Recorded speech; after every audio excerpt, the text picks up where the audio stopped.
Знакомьтесь, меня зовут Алина, я одна из хозяюшек музея Чак-Чака.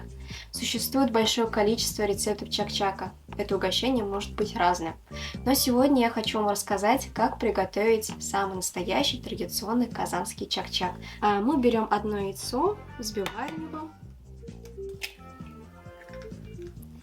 Секрет упругого теста как раз таки состоит в том, чтобы хорошенько взбить яйца и просеять муку.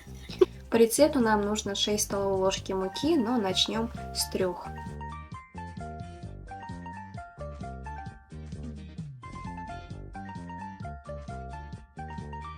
Я вижу, что у нас тесто еще немного липкое, поэтому нужно еще добавить 1 ложку.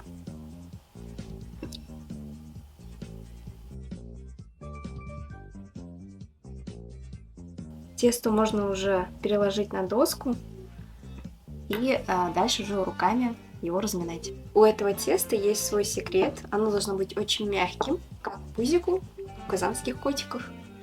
Поэтому разминаем его и смотрим, насколько он мягк. Я посыплю еще немного мукой, потому что тесто у нас еще липкое, прилипает к рукам. Я, наверное, добавлю последнюю щепотку, и тесто уже скоро будет готово.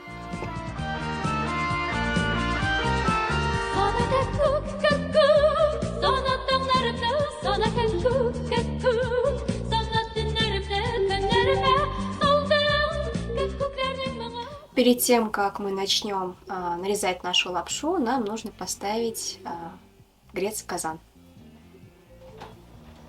Для чак-чака мы используем самое обычное подсолнечное рафинированное масло. Примерно используем 300 мл масла.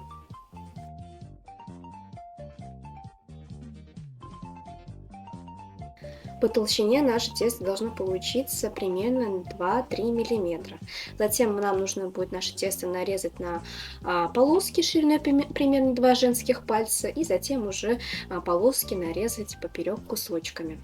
Раньше по нарезанной лапши для супа и для чак-чака оценивали, насколько хозяйственна девушка, невестка. Толщина лапшинок для нашего чак-чака должна быть чуть больше, чем для тукмаш, для домашней лапши.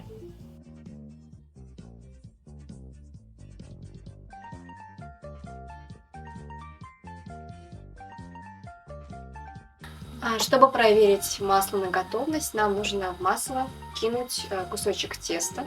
Если кусочек всплывет, набухнет, значит уже масло готово и можно начать обжарку теста. Кусочки теста должны быть не прожаристыми, потому что цвет чак-чаку придает сам сироп. Цвет должен быть примерно светло-золотистого. Кусочки теста мы будем обжаривать в течение 30 секунд, постоянно перемешивая.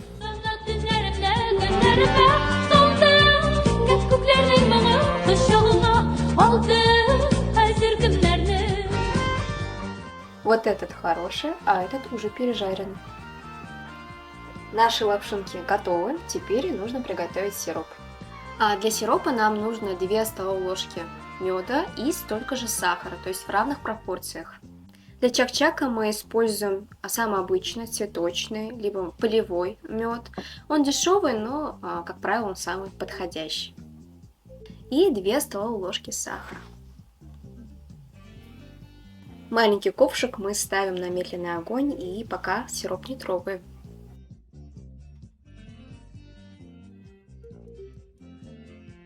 Готовим мы сироп до того момента, как мед весь растопится и до светло-золотистого цвета. Но на самом деле существует очень много методов, как проверить сироп на готовность. Мой самый любимый — это с помощью тарелочки. Сейчас покажу. Наш сироп еще не готов, сейчас я хочу вам показать наглядно.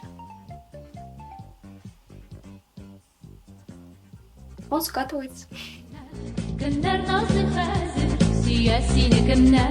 Şadlıq tuluydu bizning o'rtoq tonglar, mening qalbi o'nglar, sog'inchli jonlar, sana kakkuk kakkuk, sanat tonglarimda, sana kakkuk kakkuk, sanat tunlarimda, kunlarimda soldim, kakkuklarning bog'i quchog'ini oldi, hozir kimlarni.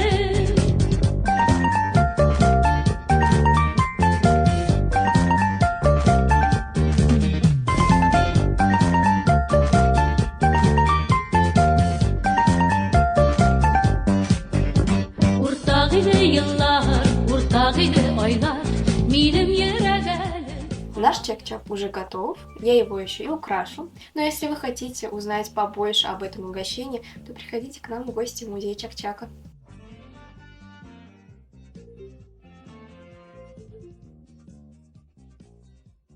До скорых встреч!